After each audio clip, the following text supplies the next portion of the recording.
Task force మాజీ OSD Radhakishan రావుపై మరో case నమోదైంది. తనను కిడ్నాప్ చేసి క్రియా హెల్త్ కేర్ సంస్థలో కోట్ల రూపాయల విలువైన షేర్లను నలుగురు డైరెక్టర్ల పేర్ల మీదకు బలవంతంగా బదిలీ చేయించారని ఆ సంస్థ వ్యవస్థాపకుడు చెన్నుపాటి వేణుమాధవ్ తాజాగా ఫిర్యాదు చేశారు. ఈ మేరకు కేసు నమోదు చేసిన జూబ్లీహిల్స్ పోలీసులు రాధాకిషన్ రావుతో పాటు మరికొందరి పేర్లను ఎఫ్ఐఆర్లో చేర్చి దర్యాప్తు చేస్తున్నారు. హైదరాబాద్కు చెందిన చెన్నుపాటి వేణుమాధవ్ హార్వర్డ్ యూనివర్సిటీలో ఎంబీఏ పూర్తి చేసి ప్రపంచ బ్యాంకులో పనిచేశారు. భారత్కు తిరిగొచ్చి 2011లో క్రియా హెల్త్ కేర్ సంస్థను ప్రారంభించారు. ఆంధ్రప్రదేశ్లో పట్టణ ఆరోగ్య కేంద్రాలు, ఖమ్మం జిల్లాలో టెలిమెడిసిన్, జాతీయ రహదారి అత్యవసర వాహనాల సేవలు అందించే ఈ సంస్థ మొత్తం 250 కోట్ల రూపాయల విలువైన ప్రాజెక్టులు చేపట్టింది.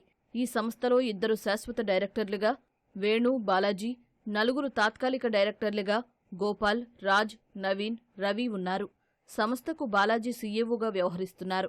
2016-17 నాటికి సంస్థలో వేణు 60, బాలాజీకి 20, గోపాల్కు 10, రాజ్కు 10% వాటాలున్నాయి. 2018లో 4 తాత్కాలిక డైరెక్టర్లైన గోపాల్, రాజ్, నవీన్, రవి కలిసి వేణు పేరిట ఉన్న 60% షేర్లను తక్కువ ధరకు విక్రయించాలని, సంస్థను పూర్తిగా తామే నడిపించుకుంటామని ఒత్తిడి చేశారు. ఇదే సమయంలో గోల్డ్ షిప్ అబోడే ప్రైవేట్ లిమిటెడ్ సంస్థ సీఈఓ చంద్రశేఖర్ వేగే పరిచయమయ్యారు. తాత్కాలిక డైరెక్టర్లు షేర్లు విక్రయించాలంటూ ఒత్తిడి తెస్తున్న విషయాన్ని వేణు అతనితో ప్రస్తావించారు. క్రియ సంస్థలో తాను షేర్ హోల్డర్గా మారితే 4 తాత్కాలిక డైరెక్టర్లతో బేరసారాలు నడిపేందుకు అవకాశం ఉంటుందని చంద్రశేఖర్ వేగే వేణుకు చెప్పాడు. ఇందుకు అంగీకరించిన వేణుమాధవ్ మొత్తం 40 కోట్ల విలువ చేసే 4 లక్షల షేర్లను చంద్రశేఖర్ పేరిట బదిలీ చేశారు. ఆ తర్వాత చంద్రశేఖర్ ప్లేటు ఫిరాయించి తాత్కాలిక డైరెక్టర్లతో కుమ్మక్కైనట్లు ఫిర్యాదులో వేణుమాధవ్ పేర్కొన్నాడు.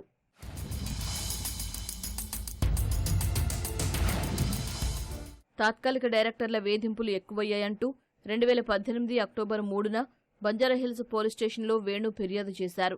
కొన్ని రోజుల తర్వాత షేర్లు బదలాయించడం లేదని ఆరోపిస్తూ అక్టోబర్లో తాత్కాలిక డైరెక్టర్లు కూడా వేణుపై ఫిర్యాదు చేశారు.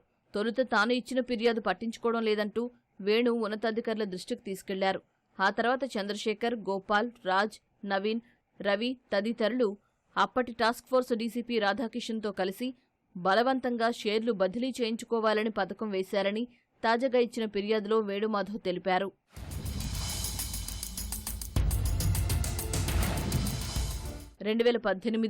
నవంబర్ 22న ఉదయం ఖాజీగూడ వద్ద ద్విచక్ర వాహనాలపై వచ్చిన 3 వ్యక్తులు తనను అడ్డగించి తాము టాస్క్ ఫోర్స్ పోలీసులమని దాడి చేశారని వేణుమాధవ్ ఫిర్యాదులో వివరించారు. అక్కడి నుంచి బలవంతంగా టాస్క్ ఫోర్స్ కార్యాలయానికి తీసుకెళ్లారని, అప్పటికే చంద్రశేఖర్, గోపాల్, రాజశేఖర్, కృష్ణ, పూర్ణచంద్రరావు, బాలాజీ అక్కడికి చేరుకున్నారని వెల్లడించారు. 100 కోట్ల విలువైన కంపెనీ వాటాను చట్టవిరుద్ధంగా బదిలీ చేయాలని బెదిరించడం దారుణమని వారికి చెప్పానన్నారు.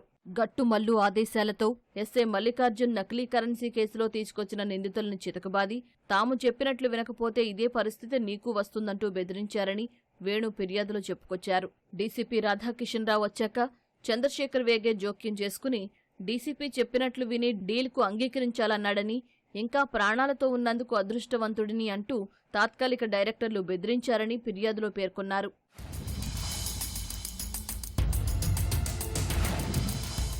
అదే సమయంలో రాధాకిషన్ రావు ఆదేశాలతో వేణుకు ఫోన్ ఇవ్వడంతో తన లాయర్ శ్రీనివాస్, స్నేహితుడైన లహరి రిసార్ట్ యజమాని సంజయ్కి వేణు ఫోన్ చేశారు. తానే కిడ్నాప్ అయినట్లు సమాచారమిచ్చారు.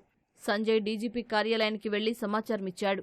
డీజీపీ ఆఫీస్ నుంచి ఇన్స్పెక్టర్ గట్టు మల్లుకు ఫోన్ రాగా రాధాకిషన్ రావు మాట్లాడి తనకు పై స్థాయి నుంచి ఆదేశాలు వచ్చాయని వదిలివ్వడంతో వారు మెన్నకుండిపోయారని వేణు ఫిర్యాదులో పేర్కొన్నారు. బయట నుంచి ఎలాంటి సహకారం ఉండదని, ఒప్పందం చేసుకోవడానికి సిద్ధంగా ఉండాలని రాధాకిషన్ రావు సూచించాడన్న వేణు, ఒప్పందం చేసుకోకపోతే తప్పుడు ఆరోపణలతో మరిన్ని కేసులు పెట్టిస్తామని తాత్కాలిక డైరెక్టర్లు బెదిరించారన్నారు. తుపాకులు, కర్రలతో బెదిరిస్తూ షేర్లు బదలాయింపు ఒప్పందంపై బలవంతంగా తనతో సంతకం చేయించి వదిలేశారని వేణు ఫిర్యాదులో తెలిపారు. ఈ విషయంపై మీడియా, కోర్టులు ఇతరులకు సమాచారమిస్తే చావు ఎదుర్కోవాల్సి వస్తుందని రాధాకిషన్ రావు బెదిరించాడని వేణు వెల్లడించారు. అనంతరం గట్టుమల్లు, ఎస్ఐ బృందం తన నుంచి 10 లక్షల రూపాయలు వసూలు చేసిందని ఫిర్యాదులో వివరించారు. కిడ్నాప్ చేయించి వాటాలు బదిలీ చేయించే వ్యవహారంలో చంద్రశేఖర్ 4 తాత్కాలిక డైరెక్టర్ల నుంచి అదనంగా 10 కోట్లు తీసుకున్నాడని వేణు బయటపెట్టారు.